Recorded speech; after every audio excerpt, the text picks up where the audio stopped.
Сәлем қыздар, сіздермен бірге Нурила.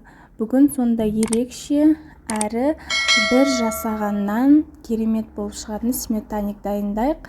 Мен қаншама рецепттерді жасап көрдім, бірақ ең удачный шыққан рецепт осы болды. Менімен бірге соңына дейін дайындап көріңіздер. Сіздерге де кеңес беремін жасап көруге. Бір жегенде ауызда еритін сметаник бірге дайындайық. Ол үшін бізге ең алдымен ұн қажет болады. Ұнымызды 200 грамм ұнымызды өлшеп алып, електен өткіземіз. Електен өткізу міндетті, себебі ортасында ауа кіргіземіз. Електен өткізгенде әрі таза болады. Електен өткізілген ұнның үстіне тоңазытқыштан шыққан 100 грамм сары майымызды аламыз. 82,5-82% болса да бола береді. Қолымызбен дәл видеодағыдай майда крошкалар жасаймыз. Және оның үстінен разрыхлитель қосамыз, 1 шай қасық қосамыз, жақсылап араластырып жібереміз. Және 2 жұмыртқамызды алып, сарысы мен ағын бөліп аламыз. Сарысын таза ыдысқа, су тимеген, май тимеген ыдысқа демлеп салып алыңыздар. Қазір оны салмасына қолданамыз. Ал ортасындағы сарысын үстінен бөлме температурасы тұрған суды 20 грамм, 1 шай қасық ванильный сахар қосамыз. Және оның үстінен кәдімгі шекерімізді, 60 грамм шекерімізді қосып, венчиктің көмегімен араластырып аламыз. Жақсылап араластырамыз. Барлығы құрамындағы қанты еруі қажет. Араластырып болғаннан соң, жаңағы біздің крошка жасаған қамырымыздың үстінен құйып, демлеп, ешқандай артық ұн, су қоспай, қолымызбен қамыр жасаймыз. Және салфанға салып, мұздатқышқа 30 минутқа қоямыз.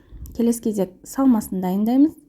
Салмасына жаңағы май жұмыртқамыздың ағын бөлек бір ыдысқа құйып, блендердан өткізсеңіздер де болады. Мен бұл жерде миксерлеп алдым, жақсылап әдемлеп. Барлық заттарыңыз құрғақ болсын. Бұл жерде біз меренга жасаймыз қазір. Меренга жасаған кезінде барлығы құрғақ болу керек. Бір тамшы май, болмаса су тамып кетсе, дұрыс шықпай қалады. Сол үшін мұқият болыңыздар. Және оны шайқаған кезімізде меренганы жайлап үстінен 60 грамм шекер құямыз. Шекерді бәрін бірден салмаймыз, 3 бөліп саламыз.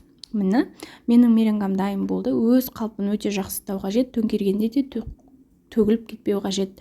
Енді бізде 300 грамм қаймақ, 20% қаймақ аламыз. Ол жерде мен президент қаймағын қолдандым. Оның үстінен 100 грамм сгущенкамызды қосамыз. Бұл жерде температуралары қатты маңызды емес, бірақ егер лажы болса, бөлме температурасынан алған жақсы. Оның үстінен 15 грамм ұн қосамыз. Ұнды міндетті түрде қосыңыздар. Жақсылап араластырып аламыз. Ішінде комочкалары қалмау қажет. Араластырып болғаннан соң, оның үстінен жаңағы шайқаған меренгамызды жақсылап саламыз. Ол меренгамызды салып болғаннан соң, оны да жақсылап араластырамыз. Ортасында ауаны бүйтіп әдемлеп, қалай болса солай араластырмай, әдемлеп араластыруымыз қажет. Ортасында ешқандай крошка, комочка қалмау керек. Және бұл жерде 24 диаметрлі қалып, ешқандай да майламаймыз. Жаңағы холодильникте, мұздатқышта тұрған қамырымызды алып, дәл видеодағыдай қимылдарды қайталаймыз. Ортасына барлығын бірдей қылып, яғни оқтаумен жайып істеп алсаңыздар да болады. Мен қолмен жасап алдым барлығын.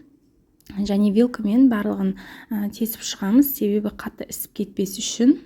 Жаңағы салмамызды, дайын болған салмамызды ортасына құйып, қызып тұрған пешімізге саламыз. Міндетті түрге қыздырылған пеш болу қажет. Барлығы қызған пешке барып, әдемлеп саламыз. Бір 35-40 минуттай 160 градуста саламыз. 160 градустан жоғары қоймаңыздар. Себебі ортасы піспей қалып, болмаса беті ғана пісіп, ортасы піспей қалады. Ал менің сметанигім дайын. ол сондай керемет иісі деген үйді алды. Мұздатқышқа 2 сағатқа саламыз. Оттан шыққан сметанигімізді сразу қалыптан босатпаймыз. Бірінші бөлме температурасында суытып аламыз, сосын барып мұздатқышқа саламыз, сосын барып кесеміз. Міне видеода көріп тұрғандарыңыздай, ол сондай нәзік, ерекше, бірінші жасағаннан ақ шығатын сметаниктің рецепті. Қыздар, жасап көріңіздер, отбасыларыңызды қуантыңыздар. Менің сүйікті десерт пирогтарымның бірі ол сметаник.